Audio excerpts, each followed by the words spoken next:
ஹல்லேலூயா. எல்லாரும் சந்தோஷமாக இருக்கீங்களா? சந்தோஷமாக இருக்கிறவங்க சத்தமாக ஒரு ஹல்லேலூயா சொல்லுங்கள். அவ்வளோதானா? அதாவது ஃப்ரண்ட் சைடில் வந்து நல்ல சவுண்டு கேட்குது, பின்னாடி வந்து சவுண்டே இல்லை. ஹல்லேலூயா. ஓகே. அதாவது ஹல்லேலூயா அப்படின்ற அந்த வார்த்தைக்கு நம்ம பைபிள் படி பார்க்கும்போது, ஆவிக்குரிய ரீதியாக பார்க்கும்போது, நம்ம போராட்டத்தின் மத்தியில் நம்ம கிறிஸ்துவின் பலத்தால் நம்ம ஒரு ஜெயத்தை எடுக்கிறோம் அப்படின்னா, அந்த நேரத்தில் ஜெயத்தை எடுக்கிற அந்த நேரத்தில் அப்போது தேவதூதர்களும் அந்த காலத்து யூதர்களும் சொல்லக்கூடிய ஒரு வார்த்தை தான் இந்த ஹல்லேலூயா. ஆமென். ஸோ இன்னைக்கு நம்மளும் கூட நம்ம வாழ்க்கையில் நிறைய பிரச்சனைகள் சந்திச்சிருப்போம். ஆனால் அப்போல்லாம் சொல்ல முடியாது, சும்மா இருக்கும்போது ஹல்லேலூயா சொல்ல முடியாது. ஆனால் இந்த இடம், இந்த இன்னைக்கு நம்ம ஆராதிக்க வந்திருக்கோம், இந்த இடத்துல நம்ம சொல்லிக்கிட்டே இருக்கலாம். ஆமென். ஏன் அப்படின்னா, நம்மளுக்கு ஆண்டவர் ஜெயம் கொடுத்துட்டாரு, இனிமேலும் கொடுக்க போகிறாரு. விசுவாசிக்கிறீங்களா? நான் கொடுக்க போகிறதில்ல, ஜெயத்தை ஆண்டவர் கொடுப்பார். ஆமென். உண்மை தானே? ஆண்டவர் நிச்சயமாக கொடுப்பார்ல. ஆமென். முதலாவது இடத்துல வந்திருக்க ஒவ்வொருவருக்கும் ஆண்டவருக்கு ஆண்டவர் இந்த நேரில் கூட மறுபடியுமாக இந்த குடும்ப ஆசீர்வாத உபவாச கூட்டத்திலையும் மறுபடியும் ஆண்டவரோட வார்த்தைகளை உங்களுக்கு போதிக்கிறதுக்கு ஆண்டவர் எனக்கு கொடுத்த அந்த கிருபைக்காக முதலாக நன்றியை செலுத்துக்கிறேன். அதே மாதிரி வந்திருக்கிற ஒவ்வொருவருக்கும் நன்றி செலுத்துக்கிறேன். முக்கியமாக வந்திருக்கிற ஒவ்வொருவரும் ஆண்டவருக்கு ரொம்ப விசேஷமானவர்கள். ஆமென். யார் போகிறாங்க யார் வரல அப்படின்றது முக்கியம் இல்லை. ஆண்டவரை நாடி ஆண்டவரை தேடி வந்திருக்கிற ஒவ்வொருவருமே விசேஷமானவர்கள் தான். ஆமென். அதாவது அவரை விட்டுட்டோம் இல்லை, அவர் விட்டு தூரமாக இருக்கிறவர்களை குறித்து நம்ம யோசிக்க வேணாம். ஆமென். அவரை தேடி வந்திருக்கிற நீங்கள் விசேஷமானவர்கள். ஆமென். அப்படிப்பட்ட உங்களோட வாழ்க்கையில் ஆண்டவர் எல்லாத்தையுமே செய்வார். ஆமென். முக்கியமாக இந்த நாளிலே கூட ஆண்டவர் ஒரு வேத வசனத்தின் மூலமாக ஒரு காரியத்தை தியானிக்கிறதுக்கு ஆண்டவர் அந்த வேத பகுதியை எனக்கு கொடுத்தாரு. அந்த வேத பகுதியின் மூலமாக ஆண்டவர் ஒரு வாக்குறுதியையும், அது மட்டும் இல்லாமல் உங்களுக்கு வாழ்க்கையில் நடக்க போகிற காரியத்துக்கு ஒரு உறுதிப்படுத்தும் விதமாக இந்த வார்த்தை ஆண்டவர் கொடுக்குறார். ஆமென். விசுவாசிக்கிறீங்களா? ஹல்லேலூயா. ஆமென். வாசிக்கலாம். பிலிப்பியர் 4ஆம் அதிகாரம் 19ஆம் வசனம் வாசிங்க.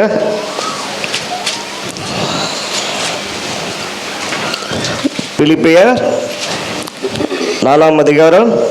என் தேவன் நம்முடைய ஐஸ்வரியத்தின்படி உங்கள் குறைவையெல்லாம் கிறிஸ்து இயேசுவுக்குள் மகிமையிலே நிறைவாக்குவார். ஆமென். ஹல்லேலூயா. பாதி பேர் வசந்த வாசிக்கல போல, எல்லாம் சேர்ந்து வாசிங்க பார்க்கலாம் ஒரு வாட்டி நல்ல சத்தமாக. நீங்கள் வாசிக்கும்போது இந்த வார்த்தை உங்களோட வாழ்க்கையில் செயல்படும். ஆமென். அப்படின்றத நான் விசுவாசிக்கிறேன். நம்ம அறிக்கை ஆண்டவர் சொல்லியிருக்காருல்ல, ஆண்டவர் என்ன சொல்லியிருக்காரு? நம்மளோட நாவில் என்ன இருக்குது? ஜீவனும் மரணமும் உங்களோட நாவில் இருக்குது. ஸோ நம்ம என்ன சொன்னாலும் அது பலிக்கும். ஆமென். அந்த வல்லமை வந்து நமக்கு ஆண்டவர் கொடுத்துருக்கார். ஆமென். அப்போது விசுவாசிக்கக்கூடிய விசுவாசபூர்வமான வல்லமை ஆண்டவரோட மகிமை குறித்து தானே அந்த வார்த்தைகளை நம்ம ஒவ்வொரு தடவை அறிவிக்கும் போதும் அறிக்கையிடும் போதும் அது நம்மளோட வாழ்க்கையில் மறுபடியும் செயல்படும். ஆமென். ஹல்லேலூயா. எல்லாரும் சேர்ந்து சீக்கிரமா வாசிங்க. பிலிப்பியர் 4ஆம் அதிகாரம் 19ஆம் வசனம்.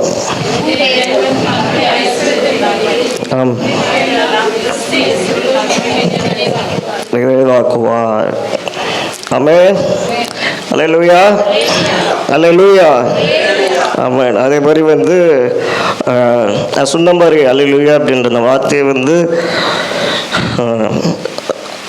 அந்த காலத்தில் வந்து இந்த ஒரு காரணத்துக்காக நம்ம ஜெயம் எடுக்க ஆண்டவர் நாமத்தில் நம்ம ஜெயம் எடுக்கும்போது அந்த வார்த்தைகளை சொல்லி ஆண்டவர் நாமத்தை வந்து மகிமைப்படுத்தினாங்க. பட் இன்றைக்கி நம்ம அதே அல்லேலூயாவை நம்ம இன்னொரு காரியத்துக்காக யூஸ் பண்ணலாம்.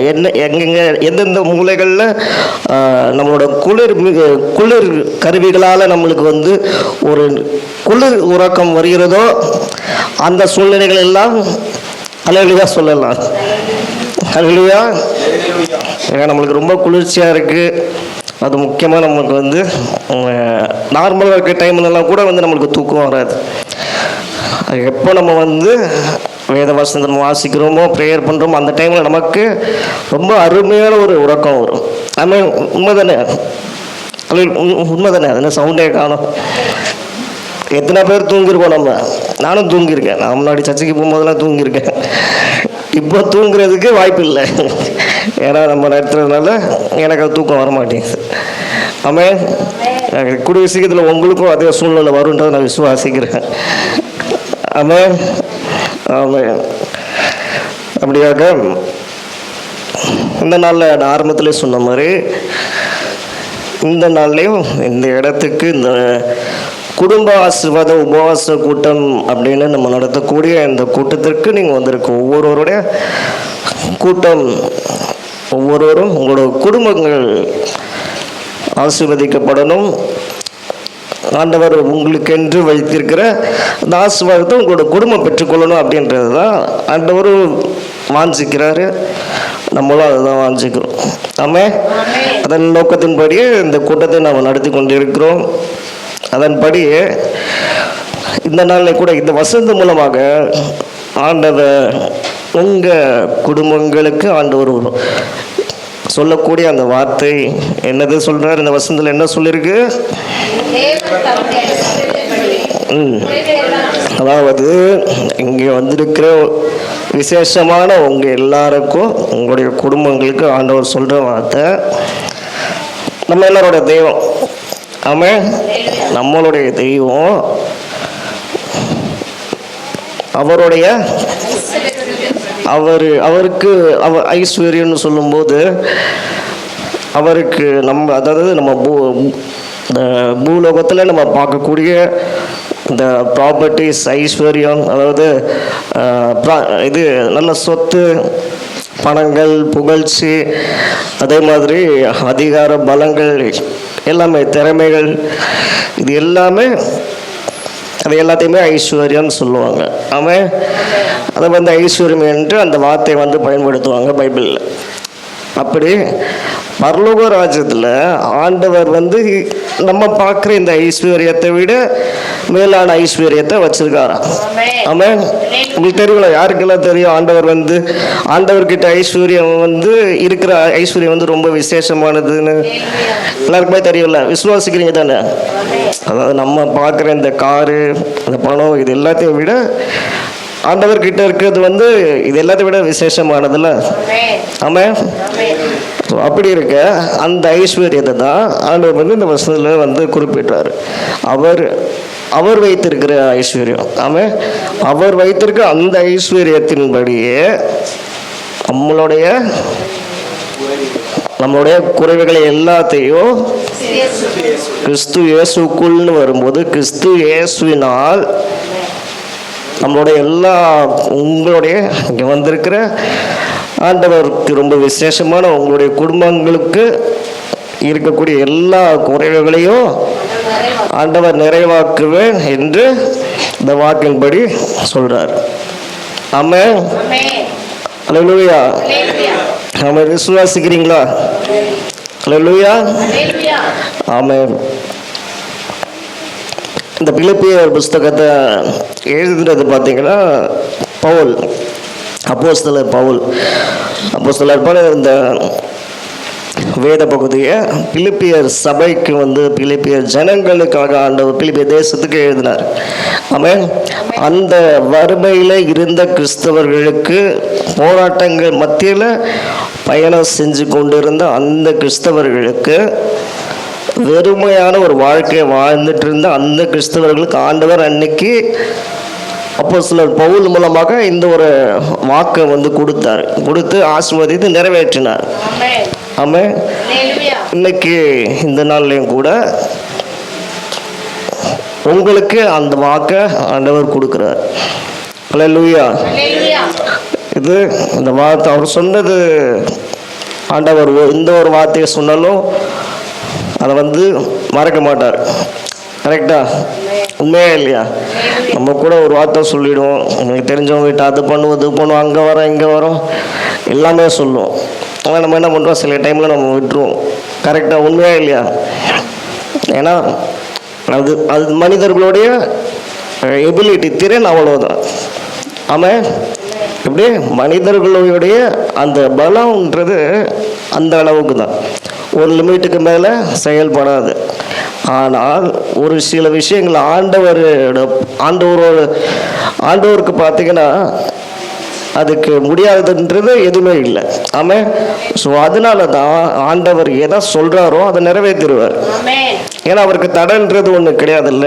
அவரோட பலத்துக்கு முன்னாடி எந்த தடைன்றது கிடையாது. அதனால் அழகாக நிறைவேற்றிட்டு போயிடுவார்.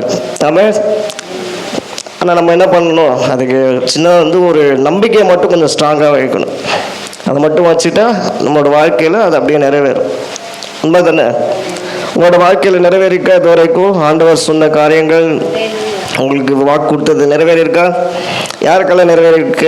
எல்லாரும் கை நிறைவேறின உங்களோட வாழ்க்கை, ஆண்டவர் எனக்கு இந்த நான் நினைத்ததும் ஆண்டவர் எனக்கு இந்த அற்புதத்தை செஞ்சுருக்காரு அப்படின்றவங்க மட்டும் கைகளை தூங்க பார்க்கலாம். ஆமாம். பரவாயில்ல.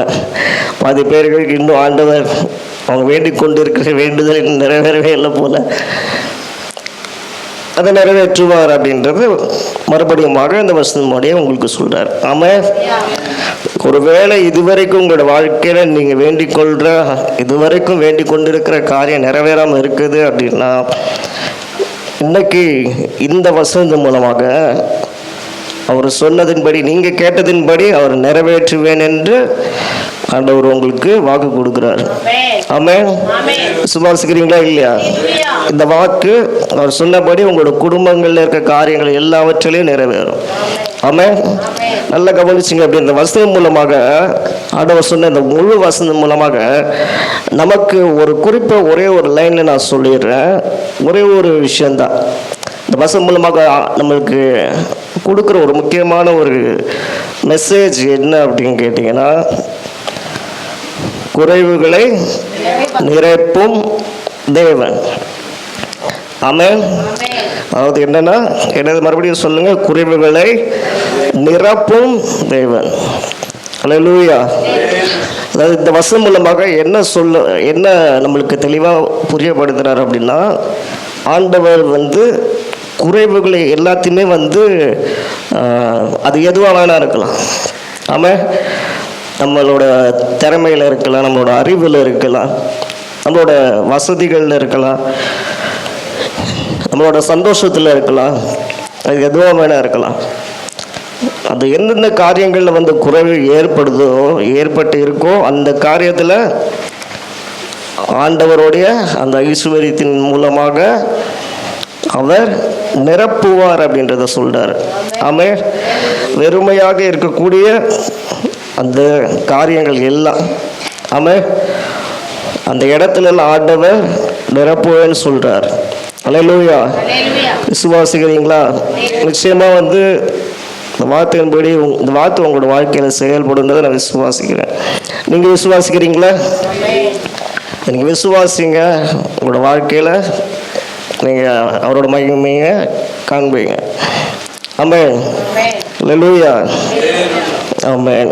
இப்போது நம்ம நல்ல கவனிச்சோம் அப்படின்னா, அப்போ நம்ம ஆண்டவர் நம்மளுக்கு நம்மளோட எல்லா குறைவுகளையும் நிறைவேற்றுவேன் என்று ஆண்டவர் உண்மையாக உங்களுக்கு வாக்குறுதி கொடுக்குறார். அல்லேலூயா. இப்போது அப்படியே நல்லா கவனிச்சோம் அப்படின்னு சொன்னால், ஒரு வாட்டி கூட அந்த வசந்த வாசிங்க திருப்பியுமாக.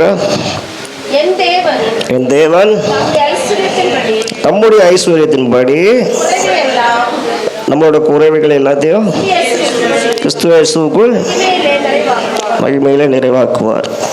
ஆமென்.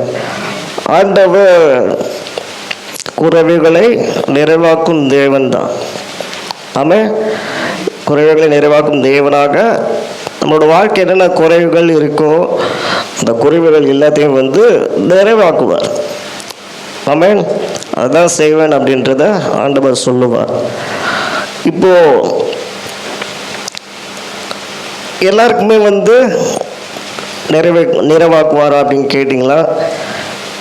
நிறைவாக்குவார், எல்லாருக்குமே நிறைவேற்றுவாரா? யாருக்கள் அந்த ஆண்டவர் உண்மையாகவே நம்ம எதை கேட்குறோமோ நம்ம அவரை விசுவாசிக்கிறவங்களோட வாழ்க்கையில் இந்த விஷயங்களை நடக்கும். ஆண்டவர் எந்த ஒரு குறையுமே வைக்க மாட்டார். ஆமாம். ஆனால் சில பேரோட வாழ்க்கையில் ஏன் இன்னுமே நிறைவேறாமல் இருக்குது? உண்மையாக இல்லையா? அதாவது நல்லா கவனிச்சிங்கன்னா, சில பேர் ஜெபிக்கிற, அதாவது சில பேர் நல்லா ஜெபிப்பாங்க, கரெக்டாக இருப்பாங்க. ஆனால் அவங்க வாழ்க்கையில் என்ன அது மாதிரி பார்த்திங்கன்னா அவங்களுக்கு நிறைவேறிடும். அவங்களுக்கு பார்த்திங்கன்னா எந்த குறையுமே இருக்காது, எல்லாத்துலேயுமே அவங்களுக்கு பூரணமாக இருக்கும், எந்த ஒரு குறையுமே இருக்காது. கடன் இருக்காது, வருமானம் ஆண்டவர் நல்லா ஆஸ்வதிச்சு வச்சுருப்பாரு, அவங்க பிள்ளைங்க நல்லா படித்து அறிவில் நல்ல ஒரு நிலைமையில் இருப்பாங்க, எல்லாமே அவங்க ஹெல்த் ரொம்ப நல்லா இருக்கும், எல்லா வகையும் பார்த்திங்கன்னா நல்லா ஆஸ்வதமாக. சில பேரோட வாழ்க்கையில் அவங்க வேண்டி அது நடந்திருக்கும், ஆண்டவர் நிறைவேற்றிருப்பார். சில இடங்களில் பார்க்கும்போது அவங்களுக்கு நிறைவேறாமலே இருக்கும். ஆமாம். அது ஏன்?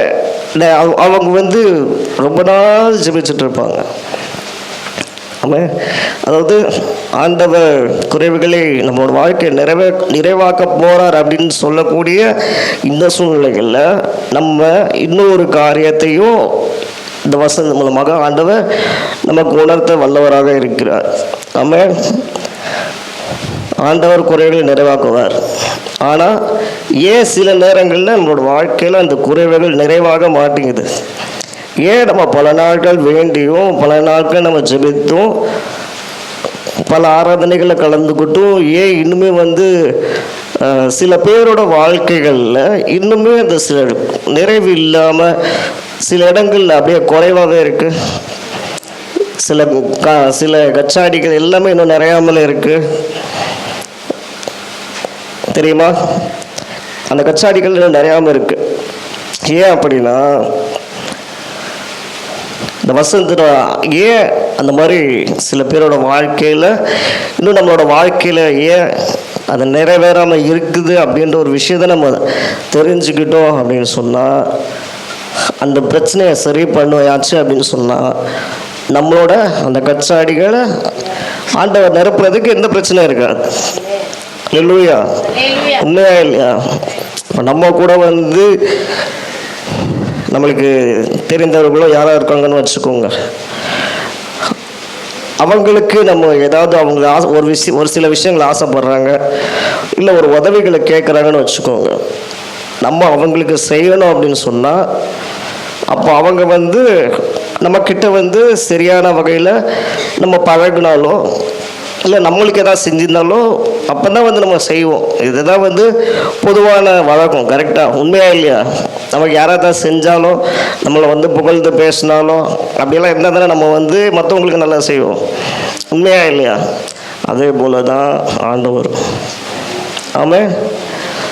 ஏன் நம்ம பல நாள் அவர்கிட்ட சில விஷயங்களை கேட்டும் இன்னும் நம்மளோட வாழ்க்கையை நிறைவேற்றாமல் இன்னும் குறைவுகள் இருந்துக்கிட்டே இருக்குது அப்படின்னு சொன்னால், நம்ம ஏதோ ஒரு விஷயத்தில் நம்ம அவர் நிறைவேற்றுறதுக்கு ஒரு விஷயம் ஏதோ ஒரு சில காரியங்கள் தடையாக இருக்குது.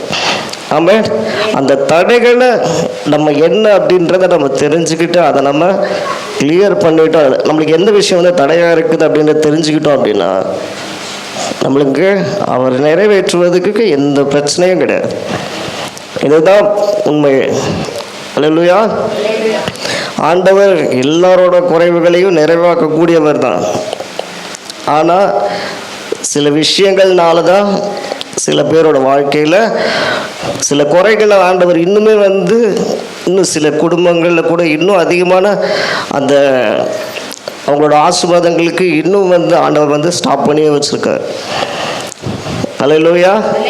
உண்மையா இல்லையா? இங்கே எத்தனை பேர்கள் பல நாட்கள் அது ஆண்டவருக்கும் உங்களுக்கும் பர்சனலாக இருக்கக்கூடிய விஷயம். ஆண்டவருக்கு தான் தெரியும். எத்தனை பேர் ஒரு குறிப்பிட்ட ஒரு ஜெபத்து குறிப்பை வச்சு நீங்கள் ஜெபம் பண்ணிகிட்டு இருப்பீங்கன்னு. பல நாள் நீங்கள் ஜெபம் பண்ணியிருப்பீங்க, இன்னும் நிறைவேறாமலே இருந்திருக்கும். அது ஏன் அப்படின்னா ஒரு சில விஷயங்கள் இருக்குது. இப்போ அது என்ன விஷயங்கள் அப்படின்றத முதலாவது வாசிக்கலாம். இந்த காரியத்தை குறித்து நம்ம வாசிக்கலாம். சங்கீதம் 34வது அதிகாரம் 10வது வசனம். சங்கீதம் 34:10 வாசிங்க சத்தமா. ஆமென். ஒரு நன்மையும். ஆமென். இதுலேயும் கூட நல்ல கவனிச்சிங்க அப்படின்னா என்ன போட்டிருக்கு? சிங்கக்குட்டிகள் தாழ்ச்சி அடைந்தாலும் கர்த்தரை தேடுறவர்களுக்கு எந்த குறைவுபடாது. ஆமென். குறைவுபடாது. ஆண்டவர் என்ன சொல்றாரு? அவரை விசுவாசிக்கிறவர்கள் யாருக்கும் குறைவுன்றது இருக்காது அப்படின்றத சொல்றார். ஏன்னா அவர் யாரு? ஏன்னா ஆண்டவர் யாரு? குறைவுகளை நிறைவாக்கும் தேவன். ஆமாம். ஏன்னா அவர் யாரு? குறைவுகளை நிறைவாக்கும் தெய்வம். ஸோ அதனால யாருக்கும் குறைவு வச்சுக்க மாட்டார். அல்லேலூயா. அவரோட பிள்ளைகளுக்கு குறைவாகவோ பட்னியாவோ கஷ்டத்துலையோ கண்ணீரோட வச்சோ விட மாட்டார். அல்லேலூயா. ஏன் அப்படின்னா நம்முடைய தெய்வன் எந்தெந்த இடங்களில் குறைகள் இருக்கோ அது எல்லாத்தையும் நிறைவாக்கக்கூடியவர். அல்லேலூயா. இப்போ அப்படியே அந்த வசனம் நல்ல திருப்பியுமா வாசிங்க. சிங்கக்குட்டிகள் தாழ்ச்சி அடைந்து, சிங்கங்க பட்னியா இருந்தாலும் சரி கர்த்தரை தேடுகிறவர்களுக்கோ ஒரு நன்மையும் குறைவுபடாது. அல்லேலூயா. அல்லேலூயா. ஆமென். இப்போ நம்ம என்ன கவனிச்சோம்? இப்போ அதாவது நம்மளோட வாழ்க்கையில் சில நேரங்களில் சில குடும்பங்களில் ஆண்டவர் நமக்கென்று வைத்து கொண்டிருக்கிற அந்த ஆசீர்வாதங்களும் நம்ம பல நாள் வேண்டி கொண்டிருக்க அந்த வேண்டுதலும் இன்னுமே நிறைவேறாமல் இருக்கிறதுக்கு ஒரு சில காரியங்கள் தடையாக இருக்குது அப்படின்றத நம்ம தெரிஞ்சுக்கிட்டோம். கரெக்டாக? இப்போது அது என்ன காரியம் அப்படின்றது நம்மளுக்கு கேள்வியாக இருக்கும். இப்போ இந்த வசனத்தில் நீங்கள் நல்லா கவனிச்சிங்கன்னா அதில் என்ன போட்டிருக்கு? யாருக்கு? அந்த லாஸ்ட்டில் வாசிங்க. கடைசி கர்த்தரை தேடுகிறவர்களுக்கும் குறைவுபடாது. அல்லேலூயா. அல்லேலூயா. யாருக்கு குறைவுபடாது? கர்த்தரை தேடுகிறவர்களுக்கோ ஒரு நன்மையும் குறைவுபடாது. அல்லேலூயா. அல்லேலூயா. இப்போ நீங்கள் கேட்பீங்க, அப்போ நான் கர்த்தரை தேடலையா? அப்போ நான் சர்ச்சுக்கு வரலையா? அப்போ நான் ப்ரேயர் பண்ணலையா அப்படின்னு நீங்கள் கேட்பீங்க. அல்லேலூயா. கண்டிப்பாக கேட்பீங்க. இதில் நம்ம சுருக்குன்னு வரும். கரெக்டாக? நம்மளுக்கு பொசுக்குன்னு ரோசம் வந்துடும். அப்போ நான் ஆண்டவரை தேடலையா? நான் டெய்லியும் ப்ரேயர் பண்ணுறேன். அல்லேலூயா. நான் கரெக்டாக சர்ச்சுக்கு இதெல்லாம் காய் கொடுத்து எல்லாமே பண்ணுவேன் அப்படின்னு சொல்லிட்டு நம்ம சொல்லுவோம். அப்போ அதுக்கு பேர் நான் தேடலையா அப்படின்னு நீங்கள் சொல்லுவீங்க. அதாவது ஆண்டவரை தேடுறது அப்படின்னும்போது, ஆண்டவரை தேடுதல் அப்படின்னும்போது நல்லா கவனிச்சிங்கன்னா ஒரு காம்ப்ளிமெண்ட், ஒரு குறிப்பிட்ட விஷயங்களை செயல்படுத்துறது மட்டுமே அவரை தேடுவதற்கான அர்த்தம் இல்லை. அல்லேலூயா. எப்படி நம்ம ஆண்டவரை தேடுறோன்றதுக்கு, அவரோட விசுவாசிகள் ஆண்டவரை தேடுறாங்க அப்படின்றதுக்கு வெறுமனையாக ஜெபமோ டெய்லி நல்லா கவனிச்சிங்கன்னா நம்ம சில பேர்கள் வீட்டுக்கு நீங்களே கூட பண்ணிகிட்ருக்கலாம். அதாவது டெய்லியுமே காலையில் எழுந்து கரெக்டாக ப்ரேயர் பண்ணுவீங்க. சில பேர்லாம் பார்த்திங்கன்னா கரெக்டாக ப்ரேயர் பண்ணுவீங்க. காலைல அந்த ஒரு ½ அன் ஹவரோ ஒரு 20 மினிட்ஸோ கரெக்டாக ப்ரேயர் பண்ணிவிட்டு நீங்கள் பைபிள் ரீட்லாம் பண்ணிட்டு முடிச்சுட்டு வேலைக்கு போவீங்க. அதே மாதிரி எழுந்த உடனே பைபிள் வாசிப்பீங்க. கரெக்டாக? சில பேர் சொல்லுவாங்க, நான் முழித்த உடனே நான் யார் முகத்தில் முழிக்குமா வேதத்தில் தான் நான் என்னோட முகம் போடுவோம் அப்படின்வாங்க. வேதத்தை நான் பார்த்துட்டு தான் நான் வந்து இந்த நாளே ஆரம்பிக்கும் அப்படின்னு சொல்லுவாங்க. ஆனாலுமே ஏன் அந்த தேடுதல் வந்து இன்னுமே வந்து முழுமையாக வந்து போய் சேர மாட்டேங்குது அப்படின்னு சொன்னால், அந்த தேடுதல் வெறுமனையாக அந்த காரியங்கள் வெறுமனையாக வந்து செயல்படுத்துறது மட்டுமே வந்து முக்கியம் கிடையாது. நம்மளோட மனம் தேடணும். அல்லேலூயா. பைபிளில் இருக்கிற எழுத்த அந்த டைமிங்க்கு எழுந்து நம்ம வெறுமனையாக அதை ஜஸ்ட் வாசிக்கிறதுனால மட்டும் அது வந்து ஃபுல்ஃபில் ஆகாது. அல்லேலூயா. உண்மையா இல்லையா?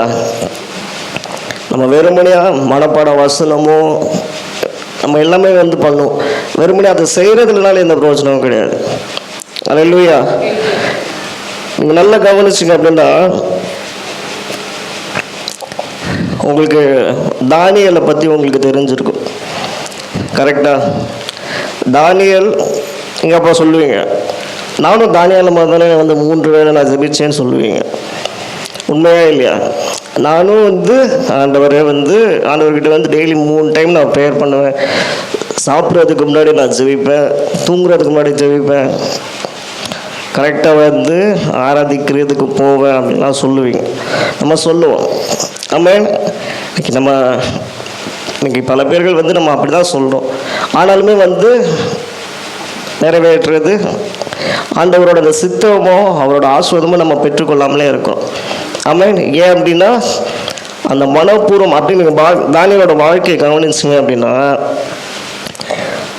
தானியல் ஆண்டவருக்கு உண்மையாக இருந்தான். ஆமென். ஆண்டவருக்கு உண்மையாக இருந்தான்.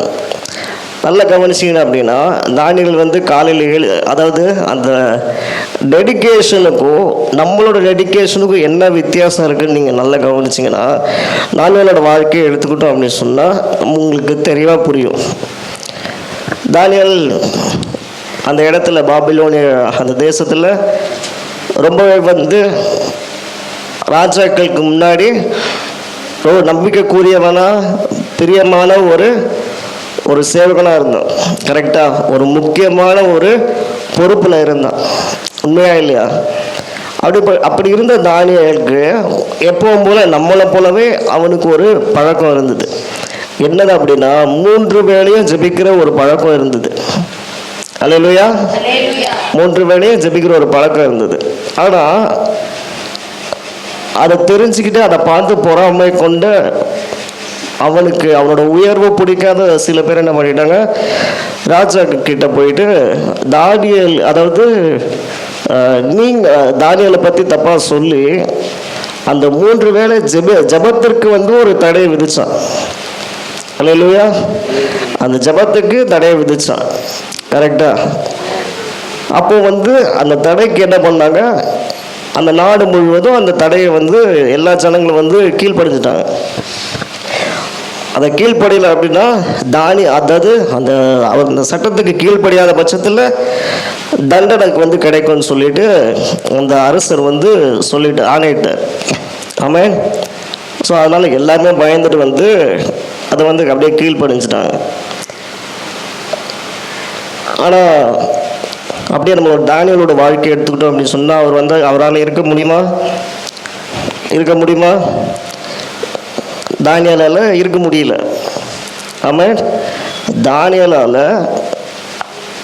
தொடர்ந்து வச்சிட்டு இருக்க அந்த பழக்கத்தை தானியலால் விட முடியல. நல்லா கவனிக்கணும். தானியல் பழக்கம் வச்சுக்கல, அந்த ஒரு ஹேபிட்டை வச்சுக்கல.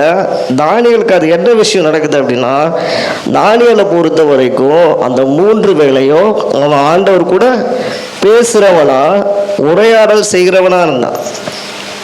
இல்லையா? ஆண்டவர் கூட அவன் வந்து தொடர்ந்து ஒரு உறவில் நம்ம தெரிஞ்சவங்களை போயிட்டு நம்ம சந்தித்து பேசி பழகுவோம் பார்த்தீங்களா, ரொம்ப நாள் கழிச்சு. அதே போல் தானியல் வந்து 3 நேரம் பார்த்தீங்கன்னா ஜபத்தில் மட்டும் இல்லை, அவரை தரிசிக்கிறவனாக இருந்தான். அவர்கிட்ட போயிட்டு சில ஆலோசனைகளை கேட்டு அவர்கிட்ட எல்லா விஷயங்களையும் ஆஸ்வதிக்கிற அந்த மாதிரி விஷயங்கள் எல்லாத்தையும் ஒப்பு கொடுக்குறவனாக இருந்தான். ஆமாம். மொத்தத்தில் ஆண்டவர்கிட்ட ஒரு பாண்டிங் வைக்கிற அந்த ஒரு டைமிங்காக வச்சுருந்தான். ஆமாம். ஆனால் அது வந்து மற்றவங்களை பொறுத்தவரை என்ன ஆயிடுச்சு, அது வெறும் ஜபமாக தானே இருந்துச்சு. அது ஒரு ஹேபிட்டாக இருந்துச்சு. எப்போ போல் சாமியை போயிட்டு கோயிலில் போயிட்டு வேண்டிட்டு வரோம் அப்படின்ற ஒரு பழக்கமாக இருந்தது. அல்லேலூயா. ஆனால் தானியேலுக்கு அது எப்படி இருந்துச்சு, அவனோட தெய்வத்தை டெய்லி வந்து அவனோட விஷயங்கள் எல்லாத்தையும் அவர்கிட்ட ஷேர் பண்ணுறது, அந்த காரியத்தை குறித்து ஆண்டவர் என்ன விரும்புகிறார் அப்படின்றத கேட்டு தெரிஞ்சுக்கிறது, அதன்படி அப்படியே செய்கிறது, இந்த மாதிரியான விஷயங்களை டெய்லியுமே வந்து ரொட்டீனாக வச்சுருந்தான். ஆமாம். ஸோ அதனால் அவனால் இதை பண்ண முடியலை. அதையும் கரெக்டாக தானியேலுக்கு விரோதமாக அந்த விரோதிகள் என்ன பண்ணாங்க, அதை அப்படியே போயிட்டு அரசர்கிட்ட போய் சொன்னாங்க. ஆமென். அதன்படி தானியேலே வந்து நேரம் வந்து என்ன பண்ணிட்டாங்க, அந்த சிங்க கபியில் போட்டு விட்டாங்க. கிட்டத்தட்ட அந்த இடத்துல வேறு யாராவது இருந்தால் அந்த இடத்துல வந்து கிட்டத்தட்ட சின்ன பின்னமாக இருப்பாங்க. கரெக்டாக இல்லையா? அதாவது அந்த தண்டனைக்கு சுற்றி, அதாவது பல நாள் பசி இருக்கிற ஒரு சிங்கங்கள் வாழ்கிற அந்த ஒரு இடத்துல தானியேலை வந்து போட்டாங்க. ஆமாம். அப்படி ரொம்ப நாள் பசியில் இருக்கிற இடத்துல ஒரு மனுஷனை போட்டால் அந்த சிங்கம் என்ன பண்ணும்? ஸோ கிட்டத்தட்ட வந்து ரொம்ப ஆபத்தான ஒரு சூழ்நிலை. அது தானியேலுக்கு தெரியும். ஆமாம். அது தானியேலுக்கு தெரியும். தெரிஞ்சுமே, தன்னோட உயிருக்கு ஆபத்து இருக்குன்னு தெரிஞ்சுமே தானியேல் என்ன பண்ணா, ஆண்டவர்கிட்ட பேசுகிற அந்த பழக்கத்தை மட்டும் விடவே இல்லை. அல்லேலூயா. உண்மையா இல்லையா? அவரோட அந்த ஒரு தேவனோட டெய்லியுமே பேசுகிற, அந்த பழகிற, அவரை தேடுகிற அந்த ஒரு உறவு தான் தானியேலை அந்த நேரத்தில் ஆண்டவர் தூதர்களை கொண்டு அவனை பாதுகாத்தார். அல்லேலூயா. உண்மையா இல்லையா? அதாவது இப்போ வந்து வெறுமனையாக ஒரு சாதாரண ஒரு பழக்க வழக்கமாக இருந்ததுன்னா அரசர் போட்ட சட்டத்துக்கு உயிர் போயிடுங்கன்னு சொல்லிட்டு விட்டுருப்போம். கரெக்டாக இல்லையா? நம்ம என்ன பண்ணியிருப்போம், சரி ஓகே இந்த சட்டம் கொஞ்ச நாளத்துக்கு தான் இருக்கும், அதாவது இந்த லாக்டவுன் போட்ட மாதிரி கொஞ்ச நாளத்துக்கு இருக்கும், முடிச்சதுக்கப்புறம் நம்ம கண்டினியூ பண்ணிக்கலாம் அப்படின்னு சொல்லிட்டு ஆண்டவருக்கு நம்மளோட சூழ்நிலை தெரியும் சொல்லிட்டு சொல்லியிருப்போம். அப்படி நம்மளோட அந்த பழக்கத்தை விட்டுருப்போம். கரெக்டாக. ஆனால் தானியேல் அதை விடலை. ஏன் விடலை அப்படின்னு கேட்டால், தானியேல் வந்து வெறுமனையாக அது வந்து டெய்லியும் கடவுளில் போயிட்டு வார்த்தையினால் ஆராதிக்கக்கூடிய ஒரு பழக்கமாக வச்சுக்கல, ஆண்டவரோட உரையாடல் வச்சுக்கிற ஒரு பழக்கத்தை வச்சுக்கிற, சந்திக்கிற ஒரு சூழ்நிலையாக வச்சுருந்தான். ஆமென். அது இருந்ததுனால அவனால் அந்த அந்த ஒரு பிரசனத்தை அவனால் விட முடியல. அல்லேலூயா. எப்பேற்பட்ட ஆபத்து வந்தாலும் அந்த பிரசனத்தை விட்டுட்டு அவனால் இருக்க முடியலை. அதற்காக அவனோட உயிர் போனாலும் பரவாயில்லை அப்படின்ற ஒரு சூழ்நிலைகள்ல தான், விசுவாசத்தில் தான் அவன் வந்து தொடர்ந்து அந்த ஜபத்தை வந்து விடவே இல்லை. ஆமென். அந்த தேடல், அந்த தேடல் கடைசியில் தானியேலை வந்து கைவிடல. கைவிடுச்சா இல்லையா? தானியேலை கைவிடலையா? கைவிடுச்சா கைவிடலாம்? அல்லேலூயா. அல்லேலூயா. ஆமென். அந்த விஷயத்தை தான் இன்னைக்கு நம்ம அப்படியே நம்மளோட வாழ்க்கையை எடுத்துக்கிட்டோம் அப்படின்னு சொன்னீங்கன்னா, இன்னைக்கு நம்மளும் கூட வந்து ஆண்டவரை தேடுகிறவர்களாக இருக்கும். ஆமாவா இல்லையா? தேடுகிறவர்களாக இருக்கும். ஆனால் ஒருவேளை தானியேலுக்கு வந்த தடையை போல நமக்கு ஒரு தடை வந்தால் நம்ம என்ன பண்ணுவோம்? என்ன பண்ணுவோம்? சத்தத்தை காணோம். கவனிக்கிறீங்களா? தானியேலுக்கு அவன் தொடர்ந்து ஆண்டவரை சந்திக்கிற ஒரே, ஆண்டவரோட பேசுகிற ஒரு பழக்கத்தை வச்சுருந்தான். டெய்லி சந்திச்சுட்டு இருந்தான், ஆண்டவரை மீட் பண்ணிட்டு இருந்தான் 3 டைம். இன்னைக்கு அப்படியே நம்மளோட வாழ்க்கையை எடுத்துக்கிட்டோம் அப்படின்னு சொன்னால், நம்மளும் ஆண்டவரை தேடுறோம்ல, ஆனாலும் நம்ம தேடிட்டு இருக்க அதே சூழ்நிலையில் சப்போஸ் எத்தனை பேர் ஒருவேளை நம்மளுக்கு ஏதோ ஒரு தடை வந்துச்சு அப்படின்னு சொன்னால் நம்ம என்ன பண்ணுவோம்?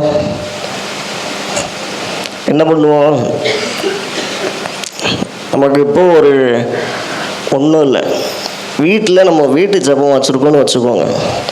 அந்த டைம்னு பார்த்து நம்ம வீட்டுக்கு வந்து நம்ம எல்லாருமே சேர்ந்து ஒரு வெளியே போக வேண்டிய ஒரு சூழ்நிலைகளோ இல்லை வேற வந்து எப்படி சொல்கிறது, ஒரு அவார்டு கிடைக்க போகுது, ஏதாவது ஒரு விஷயம் கிடைக்க போகுது, அதாவது உலக பிரகாரமான ஒரு ஆசீர்வாதம் கிடைக்க போகுது அப்படின் போது நம்ம அதை விடுவோமா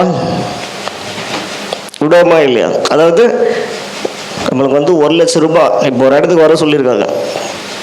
உங்களுக்கு ஒரு ஃபோன் கால் வருது, ஒரு இடத்துக்கு வந்து இன்னைக்கு வந்து காலையில் ஞாயிற்றுக்கிழமை காலையில் 8 மணிலேருந்து 10 மணி வரைக்கும் நமக்கு வந்து ஞாயிற்றுக்கிழமை ஆராதனை. அந்த ஆராதனை சூழ்நிலையில் உங்களுக்கு ஒரு ஃபோன் வருது, உங்களுக்கு தெரிஞ்சவங்களே ஃபோன் பண்ணுறாங்கன்னு வச்சுக்கோங்க. ஃபோன் பண்ணிவிட்டு நம்மளுக்கு உங்களோட இந்த இடத்துல வந்து ஒரு போட்டி நடக்குது, இந்த இதில் வந்து உங்களுக்கு வந்து குலுக்கல் முறையில் வந்து கிட்டத்தட்ட 1 கோடி வந்து விழுந்திருக்கு அப்படின்னு சொல்கிறாங்க. ஆமாம், 1 கோடி விழுந்திருக்கு அப்படின்னு சொல்கிறாங்க. ஆனால் நீங்கள் நேரில் வந்தால் தான் அந்த கையில் கொடுப்பேன்னு சொல்கிறாங்க. ஆமாம், இப்போது அந்த ஞாயிற்றுக்கிழமை ஆராதனையை இந்த 1 கோடிக்காக விட்டுட்டு நீங்கள் அட்டன் பண்ணுவீங்களா? ஆனால் உங்களுக்கு தேவை இருக்குது, என்ன பண்ணுவீங்க சொல்லுங்கள்? தானியலுக்கு வந்தோமா நம்மளெல்லாம் வந்து சிங்க கபிலெல்லாம் போட மாட்டாங்க யாரும், அதெல்லாம் நடக்காது. பட் அதுக்கு ஆப்போசிட்டாக சூழ்நிலைகள் வரும். இப்படி ஒரு சூழ்நிலை வருது அப்படின்னா நம்ம என்ன பண்ணுவோம்? 1 கோடி ஆச்சு, தட் இஸ் மை டிப்ஸ் அப்படின்னு சொல்லிட்டு விடுவோமா? 1 கோடியா நான் வந்துட்டேன் அப்படின்னு சொல்லிட்டு போவோமா? சண்டே சர்வீஸ் எல்லாம் எவ்ரி சண்டே தானே நடக்குது, ஒன்றும் பிரச்சனை இல்லையே. 1 சண்டே தானே லீவ், கரெக்டாக இல்லையா? Just only 1 Sunday leave, next Sunday attend compulsory. உண்மையா இல்லையா? இல்லை, உண்மை மனசு தொட்டு சொல்லுங்கள். 1 கோடி வந்திருக்கு, நீங்கள் நேரில் வந்து உங்கள் கையில் கொடுப்பாங்க அப்படின்னு சொல்கிறாங்க. நீங்கள் அந்த ஆராதனை அட்டன் பண்ணுவீங்களா? இல்லை, உண்மையா இல்லையா? பார்த்தீங்களா? அதாவது இதுதான் பார்த்தீங்க, அதாவது நம்மளுக்கே வந்து தெரியுது கரெக்டாக, நம்ம வந்து மறைக்க வேண்டிய அவசியமே இல்லை, நம்மளுக்கே தெரிஞ்சு போச்சு. 1 கோடி தான் முக்கியம், ஏன்னா நம்ம மனுஷங்க கரெக்டாக, நம்ம அதுக்கு தான் முக்கியம். நம்மளோட எண்ணம் வந்து அதை தான் தேடும். ஆமாம், அந்த நேரத்தில் ஆண்டவர் ஆராதிக்கிறது முக்கியமா இல்லை அந்த 1 கோடி முக்கியமா அப்படின்னு நம்ம கேட்டால் நம்மளோட எண்ணம் 1 கோடி சும்மாவா, எத்தனை 0 இருக்கும் கூட தெரியாது நம்மளுக்கு, கரெக்டாக எத்தனை 0 இருக்கும் கூட நம்ம இதுவரை பார்த்தது கூட கிடையாது அப்படின்னு சொல்லிட்டு நம்ம அதுக்கு தான் உடனே ஓடுவோம், கரெக்டாக. இதுதான் நாம் இதே விஷயத்த நம்ம லைஃப்பில் பல டைமில் நீங்கள் வந்து மைண்டில் வச்சுக்குவோம். நம்மளோட லைஃப்பில் இதே மாதிரி எத்தனை விஷயங்களுக்காக நம்ம வந்து ஆண்டவர்கிட்ட பழகிற அந்த சூழ்நிலைகளை விட்டு நம்ம போயிருப்போம் அப்படின்றத யோசிச்சு பாருங்க. ஆமாம், இப்படியெல்லாம் வந்து இப்போ நம்மளுக்கே வந்து தெரியுது 1 கோடினா நம்ம இந்த ஒரு ஞாயிற்றுக்கிழமை போயிட்டு அடுத்த வாரம் நம்ம சர்ச்சுக்கு போய்க்கலாம், 1 கோடி ஃபஸ்ட்டு வாங்கிட்டு போய்க்கலாம் அப்படின்னு சொல்லிட்டு நம்ம எண்ணமே தோணுது அப்படின்னா அப்போ ஆண்டவர், அப்போ அந்த நேரத்தில் ஆண்டவர் பார்ப்பாரா இல்லையா? ஆண்டவர் வந்து ஒரு நாள் அந்த ஆப்சன்ட் சொல்லிட்டு இவங்க ஆப்சண்ட் தான் போட்டு போவார். ஆமாம், நீ ஆப்சண்ட் போட்டால் ஆண்டவர் என்ன பண்ணுவார்? ப்ரொமோஷனை ஒரு 10 வருஷத்துக்கு தள்ளி வைப்பார், அவ்வளோதான். அல்லேலூயா, உண்மையே இல்லையா? இது ரியாலிட்டியான விஷயம். அதான் சொல்கிறேன்ல, அதாவது தானியேலோட வாழ்க்கையில் வந்து அந்த காலத்தில் வந்து அவனுக்கு தடையாக இருந்தது வந்து இந்த மாதிரியான விஷயங்கள் வரல. அதுக்கு பதிலாக வந்து தானியேலுக்கு வந்து உயிரே போகக்கூடிய அளவுக்கு ஒரு சூழ்நிலை வந்தது. ஆனால் இன்னைக்கு நம்மளுக்கு அந்த சூழ்நிலை வராது, உயிர் போகிற அளவுக்கெல்லாம் சூழ்நிலை வராது. ஆமாம், ஆனால் நமக்கு இது போல நம்மளோட எண்ணங்களை செதற விடக்கூடிய ஒரு காரியங்கள் நம்மளோட வாழ்க்கையில் வந்து நிற்கும்.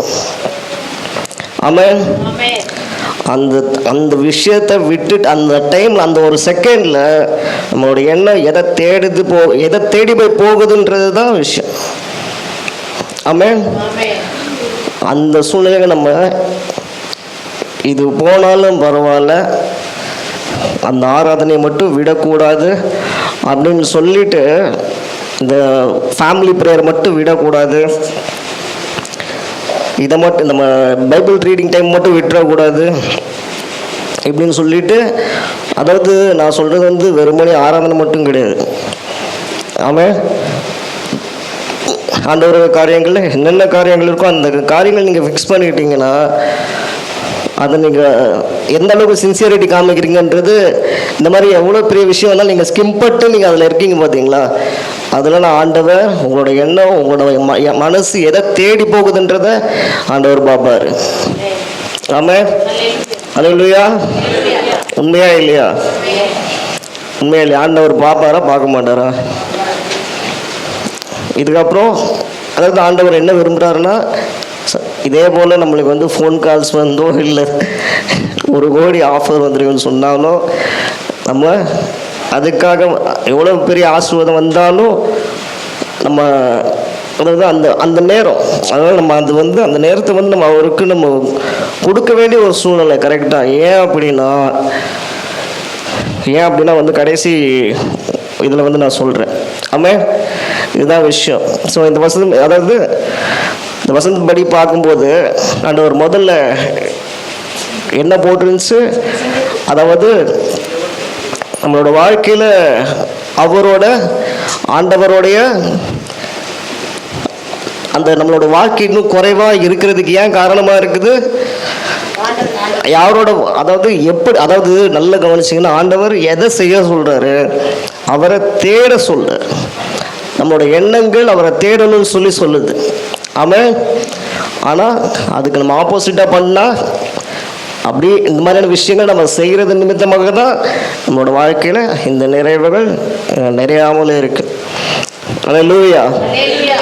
இந்த விஷயத்தை நம்ம சரி செய்வோமானால் நம்மளோட வாழ்க்கையில் ஃபஸ்ட்டு ஜாடி நிறைஞ்சிடும். அல்லேலூயா. ஃபஸ்ட்டு ஜாடி நிறைஞ்சிடும். விசுவாசிக்கிறீங்களா? இது வந்து நம்ம கையில் தான் இருக்குது. ஆமாம், இது வந்து ஒரு கடுமையான போராட்டம் தான். நம்மளோட தனிப்பட்ட வாழ்க்கையா ஆண்டவரோட காரியமா அப்படின்னு நம்ம பார்க்கும்போது நம்மளோட எண்ணம் அதிகமாக போராடும் தான்.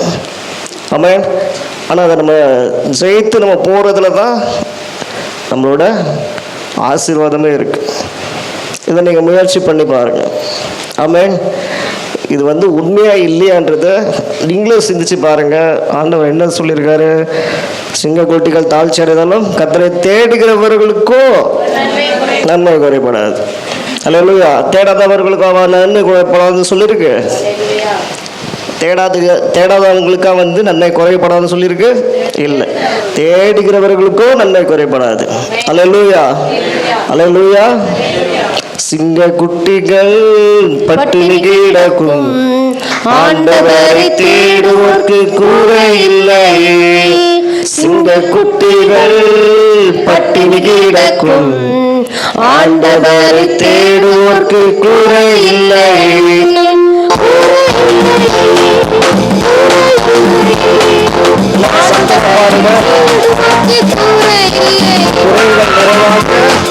எல்லாரும் சேர்ந்து சத்தமா பாடுவோம். ஆண்டவரை தேடுவோர்க்கு குறை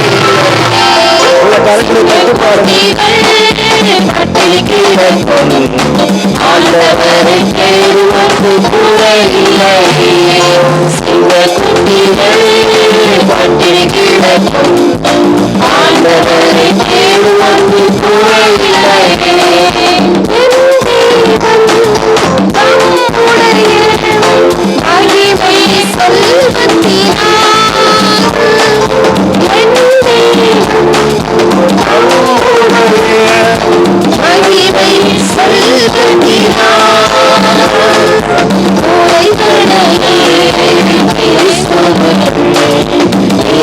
நடத்தினார்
ஆண்டவரை தேடுவோருக்கு குறைவில்லை.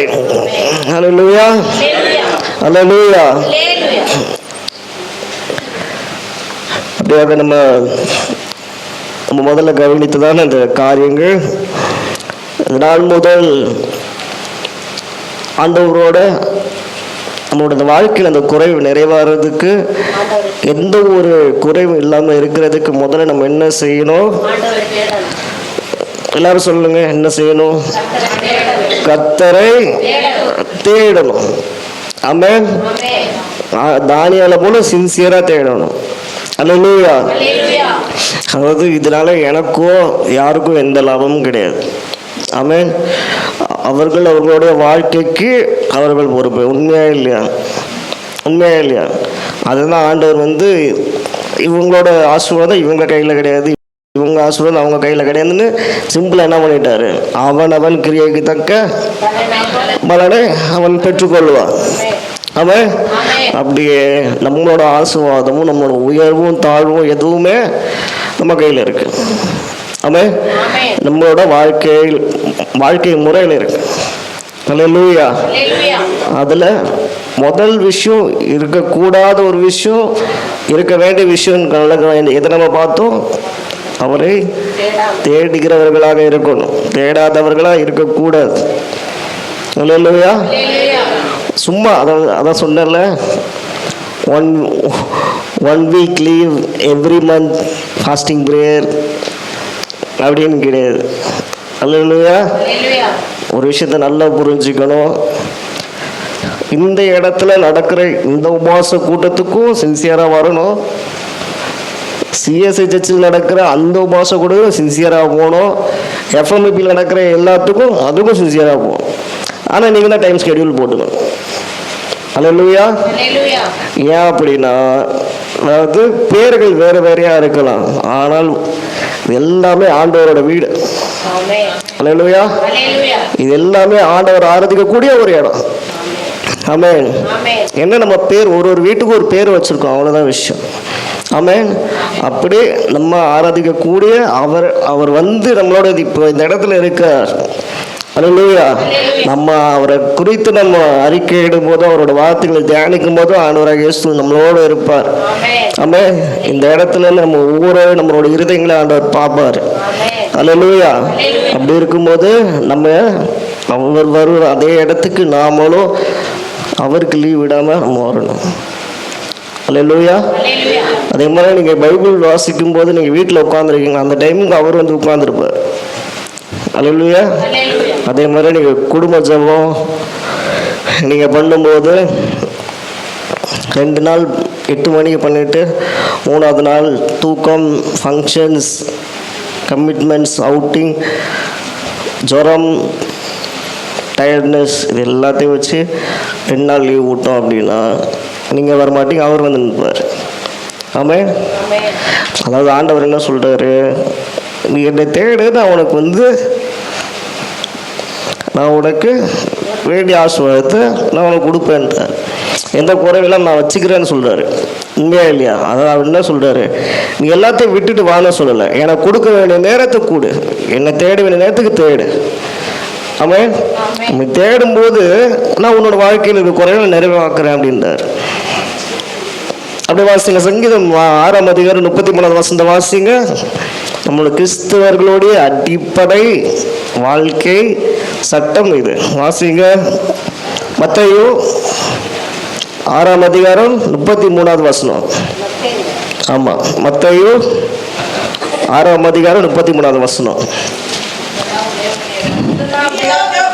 எல்லாம் சத்தமா சொல்லுங்க. முதலாவது தேவனுடைய ராஜ்யத்தையும் அவரோட நீதியையும் தேடுங்கள், அப்பொழுது நமக்கு எல்லாத்துக்கும் அவர் கலெக்ட் பண்ணி லிஸ்ட் போட்டு எல்லா ப்ராப்பர்ட்டியும் சேர்த்து கொடுப்பார். அல்லேலூயா. நீ விட்டுட்டு லீவ் போட்டு போ, இன்னைக்கு லீவ் போட்டு போ, நான் நாளைக்கு அட்டன் பண்ணிக்கோ அப்படின்னு சொல்லியிருக்கு. அப்படியா சொல்லியிருக்கு? சொல்லுங்க. ஏற்கனவே நல்ல ஒரு விஷயம், நம்ம ஏற்கனவே அதிக என்ன சொல்கிறது, அதிக கேஸ் ஆண்டவர்கிட்ட இருக்குது. கரெக்டாக இல்லையா? நம்ம பேரில் 1008 கேஸ் ஆண்டவருக்கு வச்சுருக்காரு. கரெக்டாக? அந்த கேஸையே நம்ம இப்போ தான் பெயிலில் அப்பப்போ வந்து விட்டுருக்காரு. ஆமாம், அவர்கிட்ட அப்பப்போ மன்னிப்பு கேட்டு அப்பப்போ வந்து நம்மளை வந்து பெயிலில் விட்டு வச்சுக்கிறாரு. இதுலேருந்தே நம்மளை வந்து விட்டு வச்சுருக்க அவருக்கு நம்ம வந்து திருப்பி திருப்பி வந்து அவர் சொல்லியும் அதை நம்ம கீழ்ப்படியாமல் இருப்போமானால் என்ன நடக்கும்? அப்போ குறைவு வரதான் செய்யும். பெட்ரோல் காலியாகும், ரீசார்ஜ் காலியாகும், கரண்ட்டு பில்லு மொத்தமாக பிடுங்கிட்டு போவாங்க. எல்லாமே அப்படி தான் காலியாகும். தண்ணி கேன் காலியாகும், கேஸு காலியாகும், எல்லாமே காலியாகும். உருளைக்கிழங்கு, வெண்டைக்காய் எல்லாமே காலியாகும். நீங்கள் கடைக்கு போகும்போது சிக்கன் மொத்தத்தையும் அவங்க அப்போ தான் மொத்தம் வாங்கிட்டு போயிருப்போம். ஆமாம், அன்றைக்கி உங்களுக்கு லெமன் சாதம் தான். அல்லேலூயா. ஆமாம். அது இல்லாமல் நம்ம வந்து மட்டன் சாப்பிட்ணும் அப்படின்னா அப்போ என்ன பண்ணணும்? அவரை தேட வேண்டியது ஒழுங்காக டீசெண்டாக தேட்டு போயிடலாம். அப்போ தான் நம்மளுக்கு அடி விழாது. ஆமாம், அப்போ தான் நம்மளுக்கு அந்த பிரச்சனை வராது. ஆமாம், இதை செய்வோமாக. அப்படியே இன்னொரு விஷயமும், இப்படி நம்ம குறைவு பெறுறதுக்கு, குறைவாக நம்ம வாழ்க்கையில் குறைவுகள் இருக்கிறதுக்கு இது ஒரு முக்கிய காரணம். அடுத்ததாக இன்னொரு விஷயம் இருக்குது. வாசிங்க சங்கீதம் 23ஆம் அதிகாரம் 1ஆம் வசனம். கர்த்தரின் மேய்ப்பராக இருக்க எல்லாரும் பார்ப்பீங்க. நான் சின்ன வயசு சண்டே கிளாஸில் படிச்சிருக்கேன். நான் டெய்லியுமே இந்த வசனம் இப்போ கேட்டால் கூட தூக்கிட்டு இருந்தால் கூட எழுந்து சொல்லுவேன். அப்படி எந்த போய் திருப்பி ஆசிரியன்னு கேட்பீங்க. உங்களோட ஃபேஸில் அந்த ரியாக்ஷன் தெரியுது. என்னால் அதை தரிசிக்க முடியுது. என்ன போட்டிருக்கு? கர்த்தர் என் மேய்ப்பராக இருக்கிறா, நான் தாழ்ச்சி அடையேன். ஆமாம். இதில் இன்னொரு காரியம் போட்டிருக்கு. என்ன போட்டிருக்கு? இதில் வந்து நமக்கு குறைவு இருக்காது அப்படின்றத சொல்லியிருக்கா இல்லையா? ஆமாம், நம்மளுக்கு குறைவு இல்லாமல் ஆசீர்வாதமாக இருப்போம்னு சொல்லி போட்டிருக்கா இல்லையா? என்ன போட்டிருக்கு? கடைசி அது வாசிங்க, நல்ல வாசிங்க. தாழ்ச்சி, கர்த்தர் என் மேய்ப்பராக இருக்கிறார், நான் தாழ்ச்சி அடையேன். எனக்கு குறைவே கிடையாது. எனக்கு குறைவுன்றதே வராது.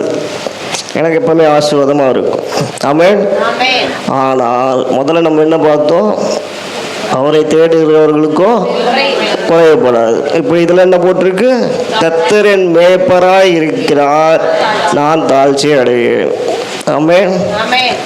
அப்போது இதில் குறைவில்லாமல் இருக்கிறதுக்கு என்ன பண்ணணும்னு போட்டிருக்கு? கர்த்தர். ஆமென். அல்லேலூயா. நம்ம எல்லாருக்குமே வந்து, அதாவது இப்போ இருக்கக்கூடிய கிறிஸ்தவ உலகத்தில், இப்போ நம்ம சந்திக்கக்கூடிய உலகத்தில் நம்ம ஒவ்வொருத்தருக்குமே ஒரு மேய்ப்பர் இருக்காங்கல்ல. அல்லேலூயா. நம்ம ஒவ்வொருத்தருக்குமே ஒரு பர்சனல் பேப்பர்ஸ் வச்சுருப்போம். கரெக்டாக? கம்பெனிக்கு போனால் அங்கே நம்மளுக்கு ஒரு மேய்ப்பர், வீட்டுக்கு வந்தால் நமக்கு ஒரு மேய்ப்பர், அங்கே போன ஒரு மேய்ப்பர், இங்கே போன ஒரு மேய்ப்பர், அந்த சர்ச்சுக்கு போன ஒரு மேய்ப்பர், இந்த சர்ச்சுக்கு போன ஒரு மேய்ப்பர். அல்லேலூயா. அந்த மினிஸ்ட்ரிக்கு போன ஒரு மேய்ப்பர், இந்த மினிஸ்ட்ரிக்கு போன ஒரு மேய்ப்பர். அல்லேலூயா. அதாவது நாம் எல்லாருமே யாரு? நாம் எல்லாருமே யாரு? ஆண்டவர் நம்மளை பார்த்து என்ன சொல்கிறாரு? ஆடுகள்னு சொல்கிறார். ஆமாம், நம்ம அவருக்கு ஆடுகள். உண்மையா? ஆடுகளாக இருக்கக்கூடிய நாம், அதாவது இந்த வசனத்தை வந்து நம்ம வந்து நிறைய டைம் வாசிருப்போம். நிறைய டைம் ரொம்ப ஈஸியாக வாசி மனப்பாடமாக சொல்லியிருப்போம். ஆமென். கர்த்தரின் மேய்ப்பராக. எனக்கு கூட ஞாபகம் தான், சின்ன வயசில் படித்தது. அதுக்கப்புறம் இப்போ தான் படிக்கிறேன். செய்தி கொடுக்கும்போது அப்பப்போ எடுத்து வாசிக்கிறேன். அப்போது வந்து என்ன சொல்கிறது, மற்றபடி வந்து இந்த குறிப்பிட்ட வசனங்களை வாசிக்கிறது இல்லை.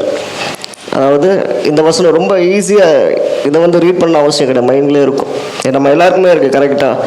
ஆனால் ஒரு விஷயத்தை நல்லா புரிஞ்சுக்கணும். இந்த வசனத்துடைய உண்மையான விஷயத்தை நம்ம தெரிஞ்சுக்கிட்டோம் அப்படின்னா நம்மளோட வாழ்க்கை இன்னும் ரொம்ப ஆசீர்வாதமாக இருக்கும். அல்லேலூயா. நம்ம குடும்பங்களில் எந்த பிரச்சனைகளும், எந்த சண்டை சச்சரவுகளோ நம்மோட உறவினர்களோட கூட, நம்ம வேலை செய்கிற இடங்கள்லையும் கூட யாரோடவும் எந்த கசப்பும் வராது. அல்லேலூயா. நம்மளோட மனசுக்குள்ள அதனால எந்த துக்கமோ கவலைகளும் வராது. அல்லேலூயா. அது நிமித்தமாக நமக்கு எந்த ஒரு ஆசீர்வாதமும் தடைபடாது. அல்லேலூயா.